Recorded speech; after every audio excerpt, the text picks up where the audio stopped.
Hi. In today's fast-paced world, AI translation have become the norm in adapting literary works in other languages. But something's going wrong.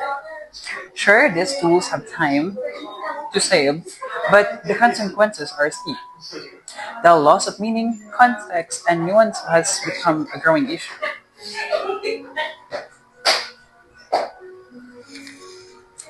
Here, look at this. This is supposed to be a powerful song about betrayal, but all it says something completely nonsensical. The knife fell to the ground and sang a song. What does that even mean? It's like the AI has no understanding of emotional depth. How do you capture the power of a moment like this? Oh, exactly. This AI system don't capture the essence of cultural context of the complexity of language. It's like they focus on literal translation, but they miss the point entirely. When it happened in literature, it's disaster. Take a look at this. Tools that not only detect grammatical errors but also assess the meaning behind the translation. These systems can flag when the translation doesn't quite align with the context, giving us a second chance to correct those glaring errors, right? Okay, but is it depend on the AI? How do we know if it's actually checking the deeping meaning? Great question. That's where the second solution comes in. Proofreading thoroughly, it's not just about trusting the AI. It's about going back over the text with a keen eye.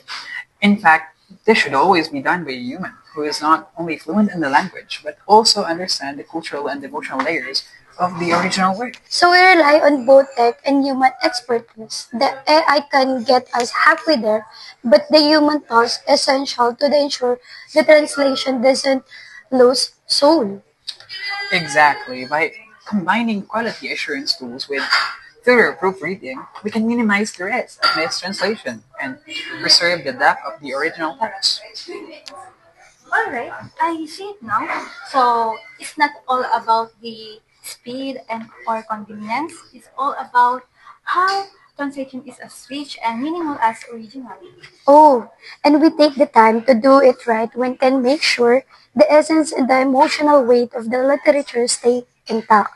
So, no matter what language is it. Exactly. So the next time you're working with AI-assisted translation, remember use quality assurance tools and always proofread truly. It's the best way to maintain meaning, context, and the true spirit of the text.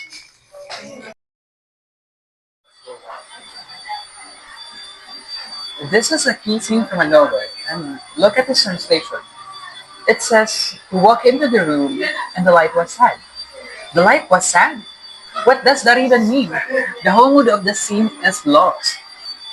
It's exactly what we've been seeing everywhere.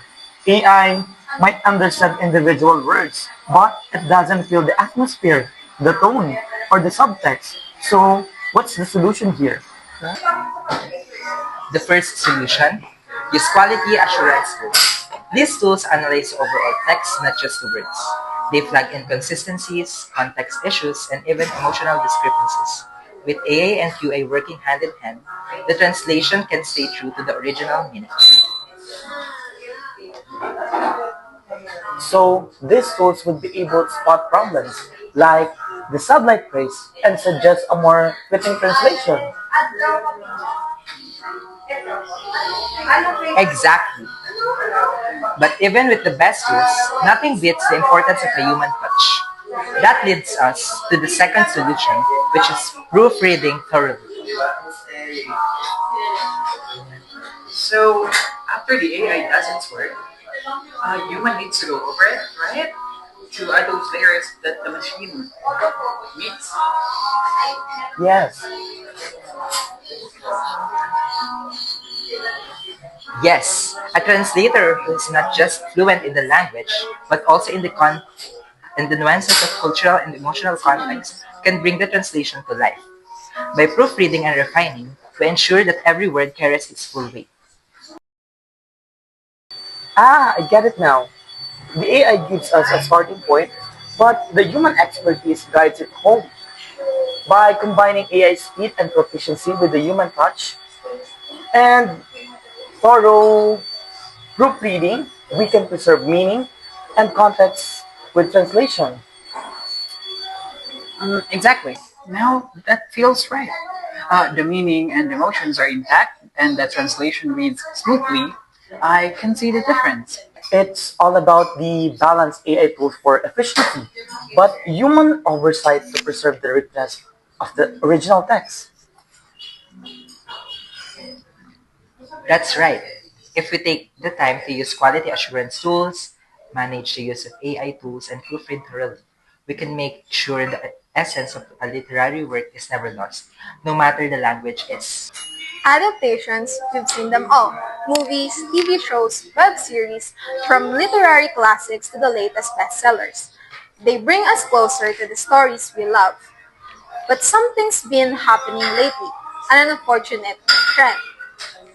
More often than not, these adaptations fall into a trap. So, what's going wrong?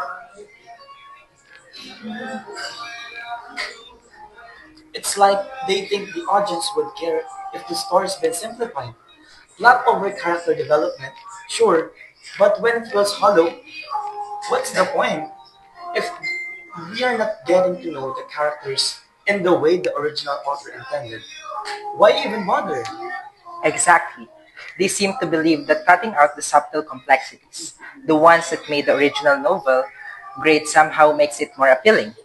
They aim for a broader audience, but in doing so, they miss the point of what made the story so unique. It's not just the plot, it's the depth of the people involved. Excuse me, you both raise an important point. You see, the issue isn't about just reducing character depth. There's also dangerous temptation to simplify themes to make the story more digestible. But there's a way to adapt that preserves the core of the story without losing what makes it special. And it starts with rethinking how we approach the adaptation process. So, what's the solution? How do we adapt without falling into the trap of cliches? There are three things. First, focus on the plot over character development, but with nuance. Sure, the plot can drive the adaptation, but it's about keeping the heart of the story intact. Secondly, we have the second solution. Let's simplify the themes, but don't strip them bare. Modern adaptations are often guilty of oversimplifying in a way that robs the narrative of its originality. But there's a balance. We need to ensure the core message resonates with both hardcore fans of the original and new audience who may be unfamiliar with the work. Finally, the third solution, alter the narrative structure when necessary. Adaptations often mimic the original structure too rigidly, but sometimes that doesn't translate well to film or TV.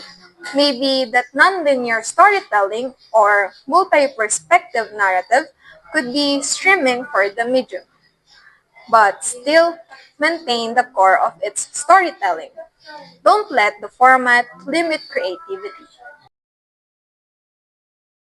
They say language is a bridge connecting cultures, minds, hearts. But sometimes it feels like a wall. Sudad or sudade? This word, sudade, sudade, the dictionary says longing or nostalgia, but it's not just that. It's a deep ache, a melancholic joy, a bittersweet yearning for something lost, something never truly possessed. How do you capture that? How do you translate the feeling? How can I, a stranger to this world, hope to unravel their meaning, to stitch them back together in a way that makes sense to someone else? Then I realized it's not just about translating words, it's about understanding the role those words inhabit. Hmm, so that it. I found a poem, an old folk song, a legend that uses this word. It speaks lost love, of exile, the bittersweet beauty of remembrance. Now I understand. It's not just a word, it's a story, a culture's collective memory. Hmm, I can simply replace the word sudade with nostalgia. I have to explain what it means within its crucial cultural context. I have to show, not just tell. Hmm, it's a challenge, yes, but it's also a privilege to delve into another culture, to understand its heart and soul, to build a bridge between worlds. That's the true art of translation.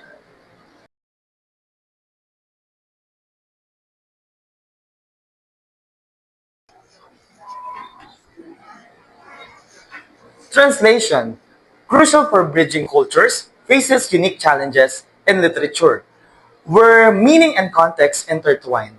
Untranslatable words and concepts are common hurdles.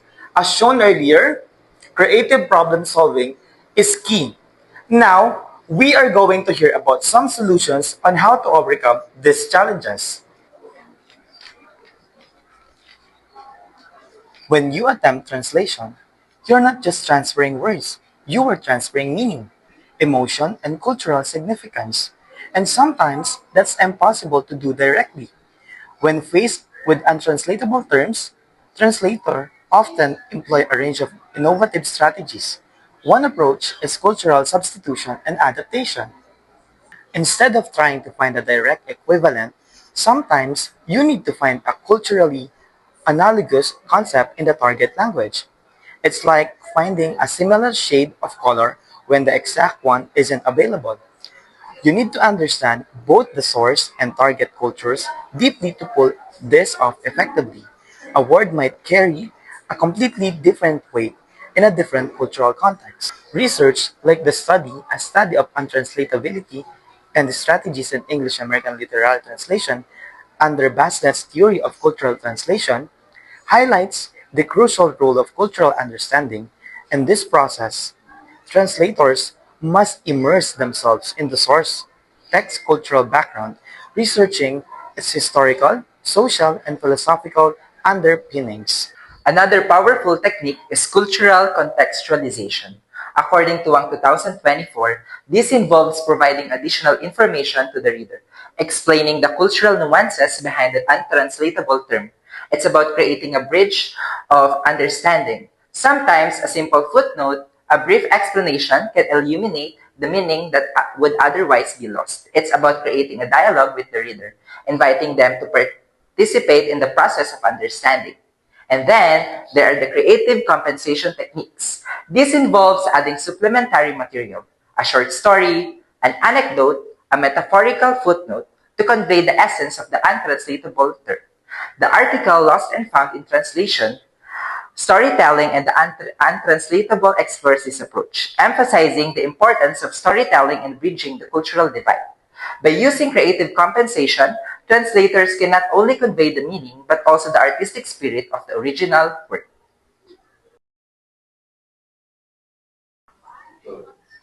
This is hopeless. I can't do this anymore. What's wrong with the adaptation? This novel, it's so unique. The author's voice, the way they use language, the fragmented narrative, it's all intertwined. You can't just pluck out of the dialogue and stick it into a script. But they've been working for it in weeks. What's the problem? Take the scene, for example.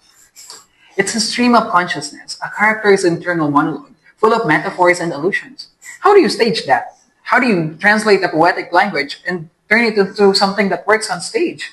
It's not just about the words, it's the rhythm, the pacing, and the overall impact. So you're saying we can replicate it exactly? Exactly. And if I try to simplify it, to make it more stage friendly, I lose the essence of the novel. I lose the author's voice, and it becomes something else entirely.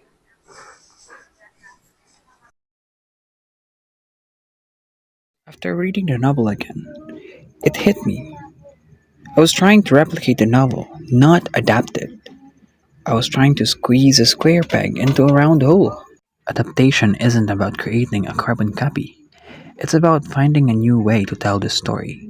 I use the novel course themes, its emotional arc, its central conflict, it and build a play around them. I keep the essence, the soul of the story, but I let it breathe in a new form. I didn't just translate the words, I translate the emotions.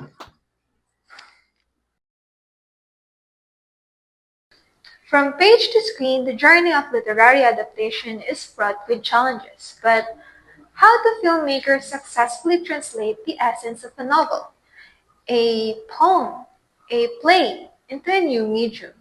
The key lies not in mere replication, but in embracing adaptation as a creative endeavor. So, according to a study conducted by Troby in 2016, adaptation theory helps us understand the rhetorical situation, who is the intended audience, what is the purpose of this adaptation, and how we can best reach that audience.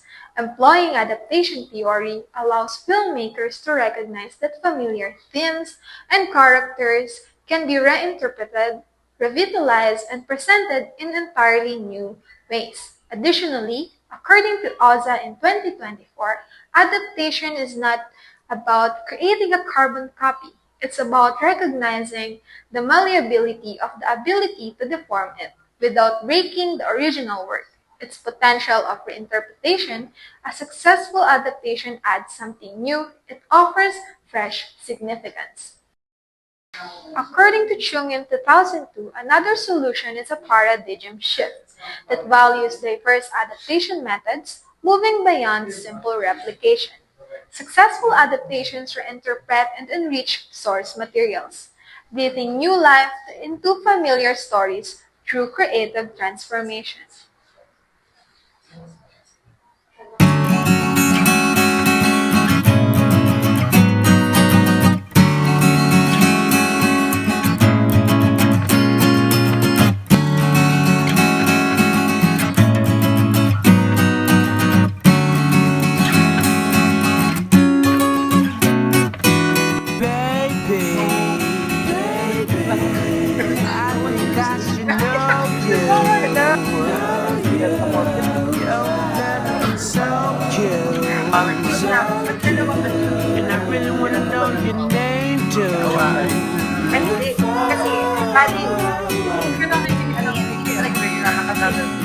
Yung nakalagay sa description is about dating. Parang di ba parang meron actually. Okay. Exactly. Wait, wait lang.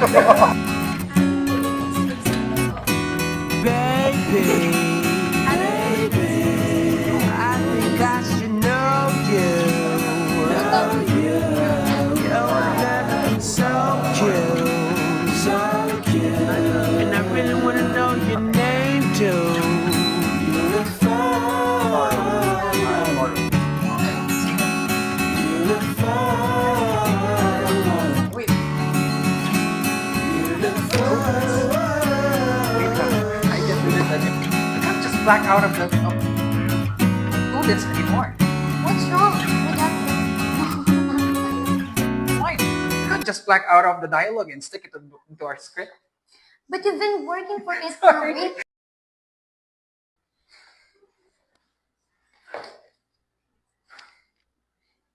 Okay na. Ang weird naman, no?